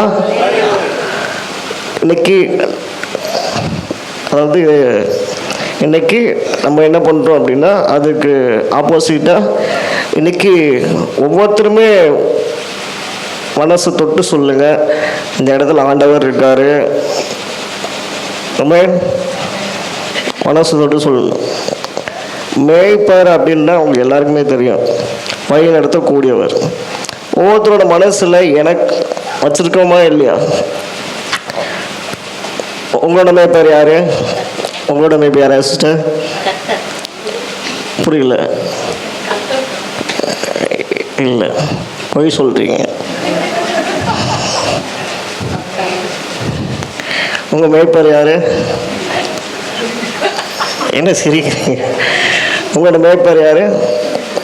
இல்லை, அது இல்லை. நம்ம எல்லாரையும் வந்து ஞாயிற்றுக்கிழமை போயிட்டு ஒருத்தர் வந்து மேய்ப்பாருங்கள, அதான் அவன் பேர் என்ன? பாஸ்டர். அல்லேலூயா. எப்படி உங்களோட மேய்ப்பர் யாரு? பாஸ்டர் ராஜேந்திர பிரசாத். உண்மையா? எனக்கும் தெரியும். என்ன ஃபஸ்ட்டு மேய்ச்சதான் அவர் தான். அவர் தான் ஃபஸ்ட்டு மேய்ச்சாரு. அந்த விஷயம் என்னன்னா, இது தப்பு கிடையாது. அதாவது மேய்ப்பர்கள் ஆண்டவர் வந்து உருவாக்கினார். ஆமென். ஆனால் மேய்ப்பர்களையே ஆராதிக்கிறதுக்காக இல்லை. ஆமென். மேய்ப்பர்களை விழுந்து விழுந்து ஆராதிப்பதற்கல்ல. ஆமென். இன்னைக்கு நான் சொல்றது இப்போ நான் கேட்ட இந்த மேய்ப்பர்கள், உங்கள் மேய்ப்பர்களுடைய தப்பிதவறு கூட வந்து நீங்கள் சொல்லிடாதீங்க. வீட்டுக்காரு அவங்க சொல்லிடாதீங்க. மேய்ப்பர்கள் வரும்போது மேய்ப்பர்கள் ஒன்று தான், சபை மேய்ப்பர் மட்டும்தான். அல்லேலூயா. அதுதான் விஷயம், அதுதான் பிரச்சனை. இப்படி தான் நடக்குது. இதுதான் பிரச்சனை ஆகுது. என்ன ஆகுது? அவங்களே நம்ம ஒரு மேய்ப்பராக வச்சிடறோம். அல்லேலூயா. நம்ம எல்லாருக்குமே ஒரு வேத வாக்கு சொல்றதுக்குன்னு ஒரு ஆள் இருப்பாங்களா இல்லையா? தனிப்பட்ட விதத்தில் ஒருத்தவங்களை வச்சுப்போம். அவங்க சொல்லிட்டா போதும், அவள் தான். கீழே கூட குடிச்சிடுவோம், மண்ணை கூட சாப்பிடுவோம், கொலை பண்ணா கொலை கூட பண்ணுவோம். இருக்காங்களா இல்லையா? உண்மையாக சொல்லுங்க. எல்லாருமே வச்சுருப்போம். எனக்கு அவர் சொன்ன கரெக்டாக இருக்கும் பிரதர், என் வாழ்க்கையில் அவர் சொல்கிறதுலாம் நிறைவேறுது பிரதர். உண்மையா இல்லையா? இந்த வசனத்தில் ஆண்டவர் வந்து எதுக்கு இந்த வசனத்தை நல்ல தெளிவாக நல்லா கவனிச்சிங்க அப்படின்னா, இந்த வசனத்தை எழுதினது தாவீது அவனோட வாழ்க்கையில் அவன் கடந்து வந்த போராட்டங்கள், அவனோட வாழ்க்கையில் அவன் ஒருவரை மேய்ப்பராக வச்சிருந்தான், ஒருவரை தலைவராக வச்சிருந்தான். அல்லேலூயா. அவரை மேய்ப்பராக வைத்திருந்த அந்த காரணத்தினாலேயே தலைவனாக்கப்பட்டான். அல்லேலூயா. எப்படி? இந்த வசனத்தை அந்த அனுபவத்தை தெரியப்படுத்தும் விதமாக தான் இந்த வசனத்தை எழுதப்பட்டிருக்கு. அல்லேலூயா. இதை நம்ம ஒவ்வொருத்தருமே தெரிஞ்சுக்கணுன்ற வகையில தான் இந்த வசனத்தை எழுதப்பட்டிருக்கு. அதுதான் தாவீது அவ்வளோ அழுத்தமாக சொல்றான், கர்த்தர் என்னுடைய மேய்ப்பராக இருக்காரு. ஆமென். என்னுடைய மேய்ப்பர் கர்த்தராக இருக்காரு, எனக்கு எந்த குறையும் இல்லை அப்படின்றத அழுத்தமாக சொல்றாரு. அல்லேலூயா. யார் சொன்னாரு? யாரோ ஒருத்தர் கிடையாது. அவரோட வாழ்க்கையில நம்ம எல்லாருக்குமே தெரியும்ல, நம்ம வாசிச்சிருக்கோம்ல, தாவீது எந்த அளவுக்கு ஒரு மிகப்பெரிய ராஜா, இஸ்ரவேலுக்கு முதல் ராஜா. ஆமென். முதல் ராஜா, ஆண்டவர் உருவாக்கின முதல் ராஜா. சாதாரண ஆடு மேய்த்துட்டு இருந்த ஒரு ஆடு மேய்ப்பர். ஆமென். சாதம் ஓடிட்டு இருந்த புல்லுகள் எல்லாம் தின்னிட்டு இருக்கக்கூடிய அந்த ஆடுகளை மேய்க்கிற ஒரு நபர் மனிதர்களை மேய்க்கக்கூடிய ஒரு ராஜாவா மாறணும். ஆமென். அதுக்கு என்ன காரணம் அப்படின்னா, அவன் அதை விடுங்க, ராஜாவானா. கரெக்டா? வேற தாவீதுக்கு என்னெல்லாம் இருந்துச்சு சொல்லுங்க. தாவீதுக்கு கிட்டத்தட்ட எல்லா தேசத்துலையும் அவனுக்கு அதிகாரம் இருந்துச்சு. கரெக்டா? அவன் சொன்ன, அவன் கட்டளையிட்டா அது ஆகும். அவன் அவனுக்கு பணிவிடையாளர்கள், அவனோட தேசத்துக்கு எதிராக எந்த போர் வந்தாலும் அவன் ஜெயிச்சான். ஆமாம், அவன் ஜெயம் பெற்றான். அது மட்டும் இல்லாமல் அவனுக்கு பல பிள்ளைகள், பல மனைவிகள், இப்படி அதிகமான செல்வம். இப்படி தாவீதுக்கு எந்த குறையுமே இல்லை. வெறுமனே ஒரு ஆடு மாடை மேய்ச்சிட்டு இருந்த ஒரு சாதாரண ஒரு பையன், அவனுக்கு கடைசியாக அவனுக்கு வந்து எவ்வளோ பெரிய ஆசீர்வாதம். ஆமாம், எவ்வளோ பெரிய ஆசீர்வாதம். அப்படிப்பட்ட அந்த ஆசீர்வாதத்தை தாவீது பெற்றுக்கொண்டான். அதுக்கு என்ன காரணம் அப்படின்னு கேட்டிங்கன்னா, அதை தான் வந்து இந்த வசனத்தில் எழுதியிருக்கான். ஆமாம், அதுக்கு காரணம் அவனுக்கு மேய்ப்பனா வந்து ஆண்டவர் வச்சிருந்தாராம். அல்லேலூயா. அவருக்கு மேய்ப்பனா வந்து அவர் வந்து இதுகளை நம்ம கேட்போம் பார்த்தீங்க. சில பேர் நம்ம சொல்லியிருப்போம், நம்ம லைஃப்பில் கூட இருப்பாங்கல்ல. அதாவது சில இடங்களில் நம்மளுக்கு வந்து ஒரு சப்போர்ட் பண்ணுற ஒரு நபர்கள் நம்மளோட வாழ்க்கையில் நம்ம சந்திச்சிருப்போம்ல. சில இடங்களில் எனக்கு அந்த இடத்துல வந்து எனக்கு யாருமே தெரியல, அந்த பிரதர் தான் வந்து ஹெல்ப் பண்ணாரு அப்படின்னு நம்ம சொல்லுவோம். கரெக்டாக? அதே போல் தாவீது என்ன சொல்கிறாருன்னா, என்னை இந்த அளவுக்கு தூக்கி விட்டதே அவர் தான். இதுக்கு எல்லாத்துக்கும் காரணமே அவர் தான். அவரை நான் வந்து என்னோட தலைவராக வச்சிருந்தனால தான் நான் இப்படி மேலே வந்தேன்னு சொல்கிறார். ஆமென். அல்லேலூயா. கவனிக்கிறீங்களா? அல்லேலூயா. ஆமென். ஸோ நாம் வாசிக்கிற இந்த வசனத்தின்படி தாவீதோட இந்த வளர்ச்சிக்கு, ஆசீர்வாதத்துக்கு, அவனுக்கு இவ்வளோ பெரிய ஒரு குடும்பம், அவனுக்கு அடுத்து வந்த மிகப்பெரிய ஒரு ஆசீர்வாதமான ஒரு பிள்ளை சாலமோன். எருசலேம் தேவாலயத்தை ஆண்டவர் மிகப்பெரிய ஒரு பல வருஷங்களுக்கு முன்பாக சொல்லப்பட்ட ஒரு தீர்க்க தரிசனம். ஆமென். அப்படி ஆண்டவரோட முதல் ஆலயம் எப்படி ஆண்டவரோட நம்ம இப்போ பார்க்குறோம் பார்த்தீங்களா, இந்த சர்ச்சு மாதிரி ஆண்டவருக்கென்று முதல் முறையாக ஒரு சர்ச்சை கட்ட சொன்னார். அந்த சர்ச்சை யார் கட்டினார்? இவ்வளோ பெரிய ஆசீர்வாதத்தை தாவீது கொடுத்துட்டு கடைசியில் அவன் பையன் மூலமாகவே அந்த முதல் சபையை கட்ட வச்சார். அல்லேலூயா. கட்ட வச்சாரா இல்லையா? ஆமென். அப்போது இப்படிப்பட்ட ஒரு ஆசீர்வாதத்துக்கு, வளர்ச்சிக்கு ஒரே ஒருத்தர் தான் காரணமாக இருந்தார். அதுக்கு என்ன காரணம்னா, தன்னுடைய வழி நடத்தும், தன்னோட வழி காட்டியாக ஆண்டவரை வச்சிருந்தார். ஆமென். தன்னோட ஆலோசகராக ஆண்டவரை வச்சிருந்தார். ஆமென். தன்னோட லீட் தலைவராக அவரை வச்சிருந்தான்.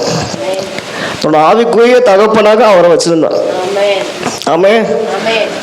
இப்படியெல்லாம் வச்சிருந்த அளவுக்கு எல்லா வகையிலையும் அவரை வச்சிருந்ததுனால தான் தாவீது உயர்ந்தான். அல்லேலூயா. அல்லேலூயா. இதுதான் இந்த வசனம் மூலமாக இன்னைக்கு நம்மளை பேசுகிற இந்த வசனத்தில் நம்ம தெரிஞ்சுக்க வேண்டிய முக்கியமான விஷயமே இதுதான். ஆமென். இதுதான் இன்னைக்கு நம்மளோட கிறிஸ்தவ வாழ்க்கையில் ஒவ்வொரு குடும்பங்களில் இப்போ அப்படியே தாவீதோட உயர்வுக்கும் ஆசீர்வாதத்துக்கும் ஆண்டவர் மேய்ப்பராக இருந்தது தான் காரணம். கரெக்டாக? அதெல்லாம் நம்ம தெரிஞ்சுக்கிட்டோம். இப்போ அப்படியே நம்மளோட வாழ்க்கையை எடுத்துக்கோங்க. அப்படியே நம்ம ஃபேமிலிக்கு வாங்க, நம்ம ஃபேமிலிக்கு வாங்க, நம்மளோட ஆவிக்குரிய வாழ்க்கைக்கு வாங்க. பார்த்தா 1008 பேர் இருப்பாங்க. கரெக்டாக இல்லையா? 1008 பேர், ஒவ்வொரு ஒரு 4-5 மேய்ப்பர். ஆமென். நம்ம மனசுக்குள்ள 4-5 மேய்ப்பரை வச்சுருப்போம். ஆமென். வேலைக்கு போனால் அங்கே ஒருத்தர் சொல்கிறத கேட்குறதுக்கு ஒரு 10 பேர் வச்சுருப்போம். ஆமென். நம்ம குடும்பத்தில் பிரச்சனைனா அதை போய் ஒருத்தங்க கிட்ட சொல்லி அட்வைஸை கேட்டு அவங்க கூட பிளானை போட்டு இருக்கிற குடும்பத்தில் இருக்கிற பிரச்சனை இன்னும் ஊதி கெடுக்கிறதுக்குன்னு அதுக்கும் ஒரு மேய்ப்பராக வச்சுருப்போம் ஒருத்தர். அல்லேலூயா. இப்படிப்பட்ட கிருபையான மேய்ப்பர்கள் எல்லாம் நம்ம வச்சுருப்போம். அல்லேலூயா. இது நிமித்தமாக தான் பல குடும்பங்களில் பிரச்சனை பிரிவும் வருது. இதனால தான் நிறைய குடும்பங்கள் பிரிஞ்சு போகிறதுக்கு காரணமே அதுதான். இந்த மாதிரி தப்பான மேய்ப்பர்களை மனிதர்களை மேய்ப்பராக வைக்கிறதே தப்பு தான். இந்த வசனத்தில் சொல்லப்படுற விஷயம் என்னன்னா, மேய்ப்பனாக இருக்கணும் நம்மளோட வாழ்க்கையில், அது மனிதனாக இருக்கக்கூடாது. அல்லேலூயா. நம்ம யாருமே மேய்ப்பனே, நான் அதுதான் சொன்னேன், இந்த உலகத்தில் யாருமே மேய்ப்பன் கிடையாது. ஆமென். வச்சுக்க கூடாது. இவன் நீங்கள் என்னையும் கூட வச்சுக்க வேணாம். ஊழியர்களும் போதகர்களும் ஒரு இன்ஸ்ட்ரக்ஷன் கொடுக்குறவங்க மட்டும்தான். ஆமென். போகிற இடத்துல ஊழியர்கள் வரமாட்டாங்க. நான் வருவேன், நான் சொல்லுங்கள். இப்போ உங்களோட தனிப்பட்ட வாழ்க்கையில் உங்களோட பிரச்சனை இடத்துக்கு நீங்கள் போகிறீங்க, அங்கே நான் வந்து ஹெல்ப் பண்ண முடியுமா? முடியாது. அந்த இடத்துல வந்து யார் நிற்க போகிறது? ஆண்டவர் நிற்க போகிறாரு. கரெக்டா? அப்போது நீங்கள் வந்து நம்ம என்ன விஷயம்னா, இன்னைக்கு இது ஒரு மிகப்பெரிய பிரச்சனையாகவே இருக்கு. அல்லேலூயா. எங்கே போனால் அந்த ஊழியக்காரர் வல்லமையானவர், இந்த ஊழியக்காரர் வல்லமை, இந்த ஊழியக்காரர் வல்லமையானவர், அவர் சொன்ன நடக்கும், இவர் சொன்ன நடக்கும், இவர் அப்படிப்பட்டவர், அவர் இப்படிப்பட்டவர், இவர் வல்லமையானவர், இவர் தான் நல்லவர், இவர் தான் நல்ல மேய்ப்பன், நம்மளே சர்டிஃபிகேட் கொடுத்துக்கிட்டு நம்மளே மேய்ப்பராக வச்சுக்கிறோம். ஆமென். விஷயம் என்னன்னா, தவறான யார் உண்மையான மேய்ப்பனே நம்ம தெரியாமல் மேய்ப்பனாக வச்சுட்டு அந்த மேய்ப்பனுடைய ஆஸ்வாதனை இன்ஃபெக்ஷன்லாம் நமக்கு வந்துடுது. என்ன ஆகும்? நம்மளுக்கு சரியான மேய்ப்பர்களை நம்ம வச்சுக்காத பட்சத்தில் அவர்களுடைய ஜபமும் அவர்களுடைய அறிவுரைகளும் நம்மளோட வாழ்க்கையும் குடும்ப வாழ்க்கையும் பாதிக்கும். அவங்க கொடுக்குற ஆலோசனை நம்மளோட வாழ்க்கையை பாதிக்கும். ஆமென். இதுதான் உண்மை. இப்படிப்பட்ட சூழ்நிலைகளில் வேத வாசத்தில் நம்ம பல இடங்கள் நம்ம வாசிச்சிருக்கோம். ஆண்டவருக்கு இன்னொரு பேர் இருக்கு. என்ன பேர்? அவர் நமக்கு ஆலோசனை கர்த்தர். அல்லேலூயா. நித்திய பிதா, சமாதான பிரபு, ஏகப்பட்ட பேர் நம்மளுக்கு. அதாவது நம்மளுக்கு ஆல் இன் ஒன்னா வந்து அவர் இருக்கார். கரெக்டா? நம்மளை வந்து ஸ்பிரிச்சுவலி வல்லமையில நிரப்புறதுக்கு, அக்கினியை கொடுக்கறதுக்கு அவர் இருக்கார். ஆமென். நம்மளை போதிச்சு நடத்துவதற்கு அவர் இருக்கார். வாசிங்க, இந்த வசந்த வாசிங்க.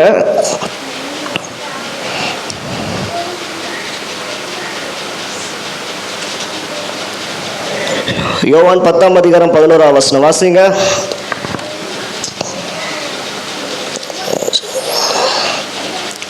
யோவான் 10ஆம் அதிகாரம் 11ஆவது வசனம். நானே நல்ல மேய்ப்பன். ஆமென். அல்லேலூயா. நம்ம என்ன சொல்றோம்? அவர்கள் தான் நல்ல மேய்ப்பர்கள், இவர்கள் தான். அந்த அந்த அந்த பிரதர் மட்டும் எனக்கு ப்ரேயர் பண்ணா போதும், அப்படியே அக்கினி அப்படியே உள்ளுக்குள்ள அப்படியே குடையுது அப்படின்னு சொல்லுவோம். நிற்க முடியல, அப்படியே பிரசன்ஸில் அப்படியே உடம்பெல்லாம் சூடாகுது. ஆமென். குதிக்க ஆரம்பிச்சுருவோம் சொல்லுவோம். ஆமென். அந்த அந்த வல்லமை கொடுக்கிறதே யாரு? ஆமென். ஆண்டவர். நம்மளோட வாயில கூட சொல்லிடக்கூடாது. யாருமே இவர் தான் என்னோட ஆவிக்குரிய தகப்பன்னு சொல்லக்கூடாது. இந்த உலகத்தில் எனக்கும் எந்த ஊழியக்காரருக்கும் நல்ல மேய்ப்பன் சொல்கிற டைட்டில் யாருக்குமே குவாலிட்டியே கிடையாது. அல்லேலூயா. அப்படி நம்ம வைப்போமானால் அதனால நம்மளுக்கு குறைவு வரும், நிச்சயமாக வரும். நான் ஊழியக்காரர்களை நான் வந்து மேய்ப்பனாக வைக்கிறது தப்பான்னு தப்பு. அவங்களோட வேதத்தை வாசிங்க.